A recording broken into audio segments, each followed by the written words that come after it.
Hey guys, good morning and God bless you wherever you are. So this is pretty long, so I'm gonna get right into it. I heard a song on the radio by a guy named I'm not even sure who it was now, but anyway, it was a song, and the name of it was three is Ezekiel 3. And so that's what I'm going to read. I went to the Bible to find that, and that's what I did. And I started reading it, and it's pretty fantastic. So we're just going to get into it. Okay, so this is Ezekiel chapter 3. And he said to me, Son of man, eat what is before you, eat this scroll, and go and speak to the house of Israel. So I opened my mouth, and he gave me the scroll to eat. Then he said to me, Son of man, eat this scroll I am giving you, and fill your stomach with it.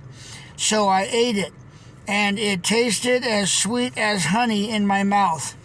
He then said to me, Son of man, go now to the house of Israel and speak my words to them.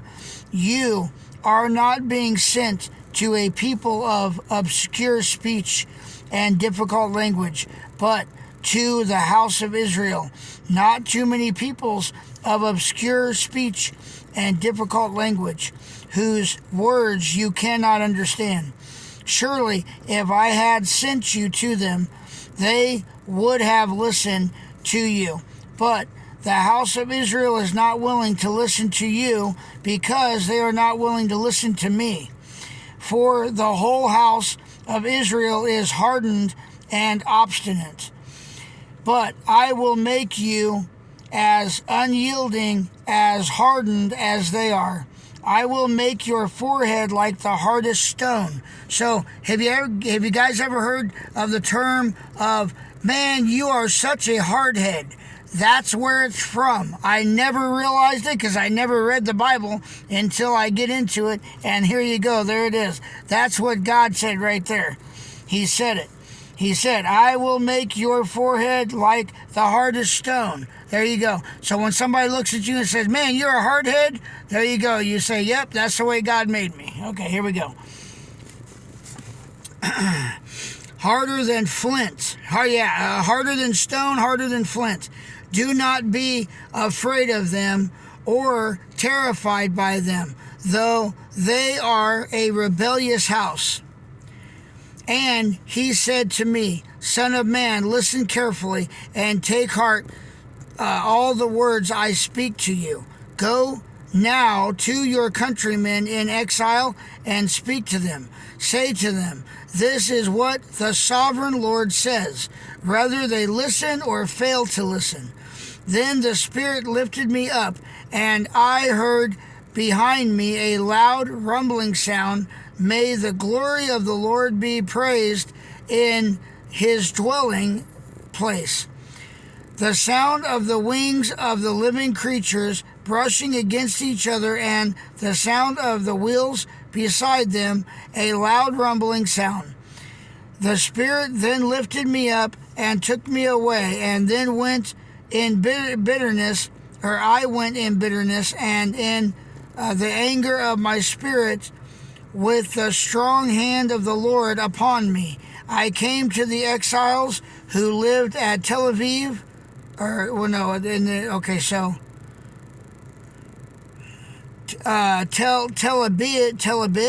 Aviv near the Kubar River, and where they were living. I sat among them for 7 days, overwhelmed.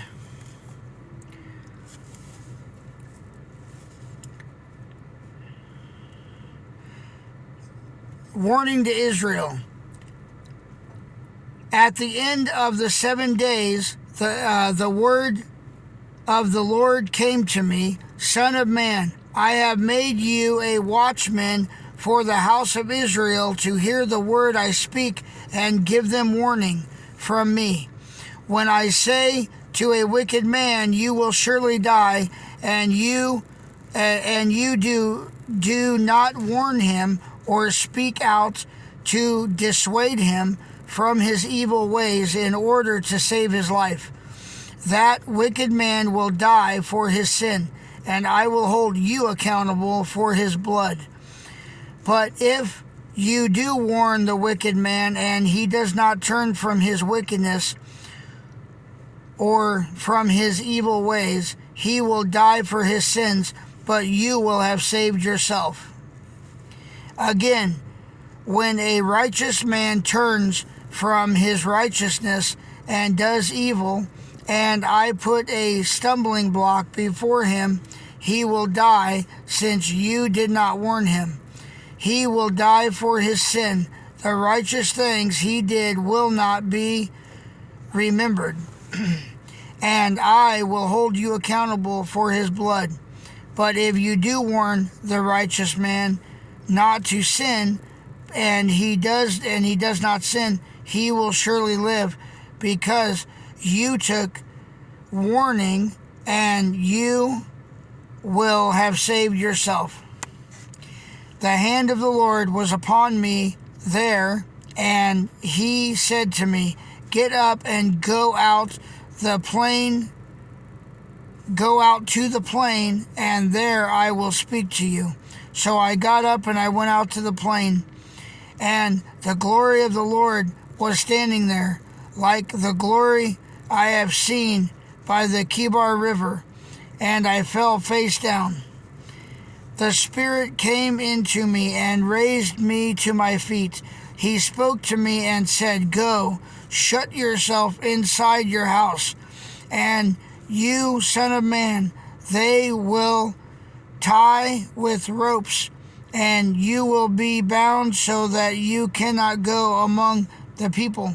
I will make your tongue stick to the roof of your mouth, so that you will be silent and unable to rebuke them, though they are a rebellious house. But when I speak to you, I will open your mouth, and you shall say to them, this is what the sovereign Lord says.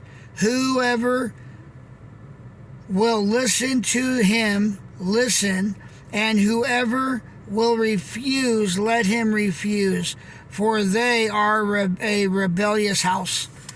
Okay, guys, that's it. That was really long. That was 7 minutes, and but that was number 3. So the main thing I can tell you is this. So whenever I feel like the Lord is driving me to do something or shows me a sign, I try to fulfill that. I try to go forward with that. When I saw that song come up and it said Ezekiel 3, I said, wow, that's neat. I said, I'm going to go check that out. And I went to it and I started reading it. And the more I read it, the more I got into it. And you know, it affected me. So, you know, and the reason it affected me is because I've read so many stories in the Bible just like this one, where God has commanded somebody to do something, and God has given them the power to go do it, and they've done it. And God gives them the power. And I've seen so many, there's so much to that. I mean, Moses, look at Moses. Moses, God said, hey, you're going to go over here and save these people, and you're going to do it because I'm going to give you the power. Because Moses was like, I don't have the power. I can't do that. Yes, you can. I'm God, and I'm telling you to go do it. Now get over there and get it done. And so, and that's what he did. And it worked. So fantastic stories like this in the Bible show us that, you know, even though we're just like these people. We're just like Moses and all of them, you understand? We all can be called at any time to go and serve the Lord, to do what he wants us to do. We just have to have open ears and open eyes to see and hear what he's trying to tell us. That's it. So God bless you all. I hope you enjoy this, and until next time.